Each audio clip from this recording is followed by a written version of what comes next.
Hello. Don't worry.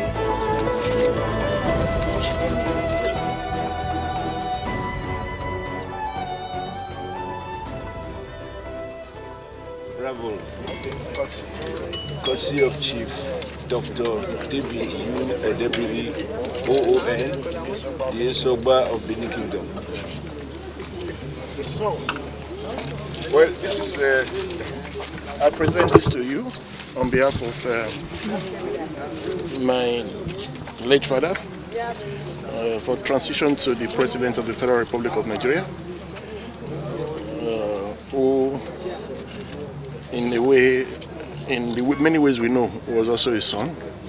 Please give this to the President. He had intended to do this before this incident. We know that you, being a son, you do the needful. Thank you. Thank you very much. Well, my brother, you know, I have mixed feelings in carrying this message today to Mr. President. The last time I was in Benin, I think about 2 weeks or thereabout before Baba passed away, he told me to see him once I'm in Benin. And before I could dress up and come over here, he decided to come to my house by himself. And that day he said, after advising me in his usual way, counsel and pray for me, he said he had 2 gifts, one for me and one for Mr. President, President Bola Tinubu. He was particularly excited about his election because he has an old history of personal and political relationship between President Bola Tinubu and the Esogban of Benin. And he said the gift is so heavy that I should send a driver to come and carry it and present it to the president. And I said I'd be quite delighted to carry the gift, but it might be better that I come to the house, not he sending it to my house. I will come to the house, carry it, maybe the process will be recorded like we are doing now, and I can present the gift with the video that will capture his message directly from his mouth. And so I will come the following morning to carry the gift. I have no idea. He told me, he warned me that it is heavy, but I have no idea that it is this heavy and this big and so symbolic. It's not just another gift. This is tailor-made. This is custom-made, capturing the president's famous cap, which is now the latest fashion in town, particularly after victory. But even during victory, during the campaign, all of us have to learn to wear this. It was another symbol for APC. And you can see he captures this broom, which I can reveal today if it is a revelation.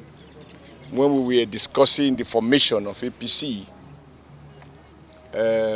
President Tinubu then, as leader of one of the major parties, insisted that the broom must not be compromised because it means many things to everyone. Namely, this is the instrument we use to clean away anything that is not clean in a family, in a neighborhood, in a house. Number 2, it tells a story that with one stick you can cut it, but bonded together you cannot even bend it. Certainly you can't cut it. And so our coming together, the broom, is a symbol of our unity of the parties, the legacy parties that were dissolved to form the APC.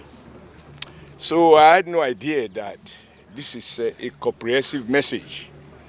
And riding on the back of a horse to the villa. And if you realize all the obstacles, both natural and man-made, that were placed on President Tinubu's way to power, you know that he has had the strength of a horse to turn those obstacles to opportunity, overcome them.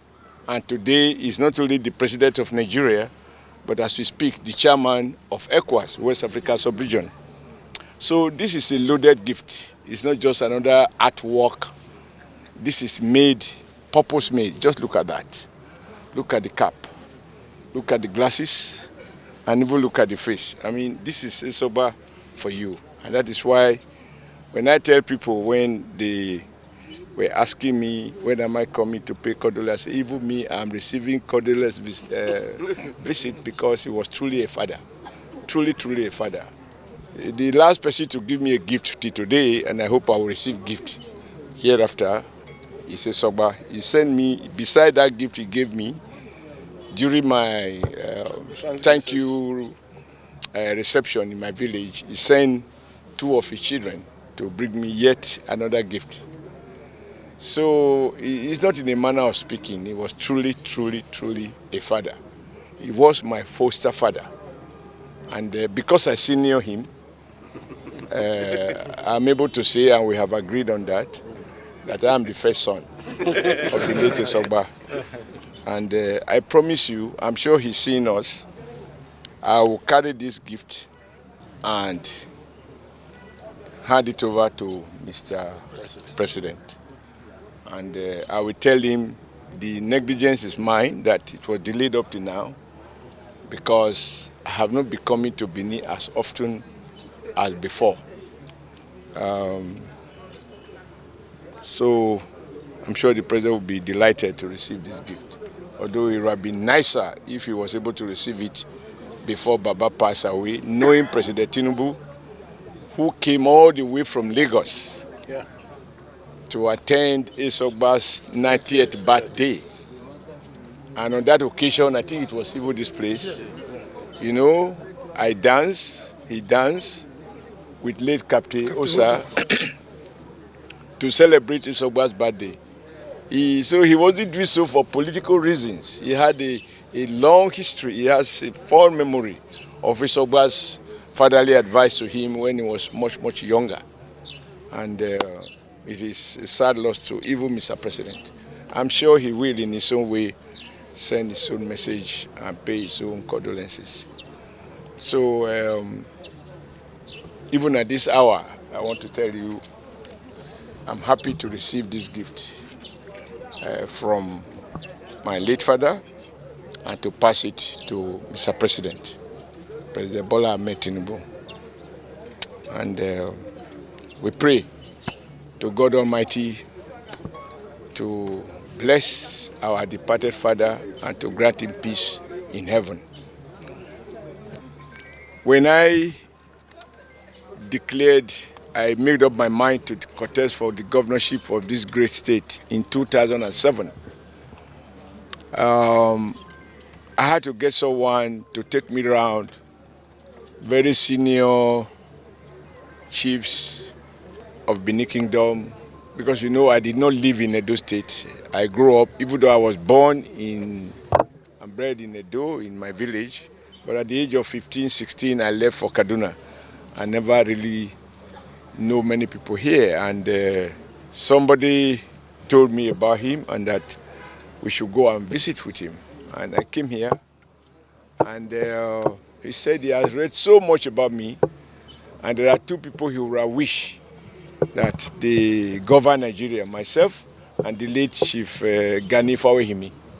So for him, it was a thing of joy. I wanted to give him the usual cola, so I said he will take the cola, but not the wedging of the cola. That if he has money, he will support my campaign.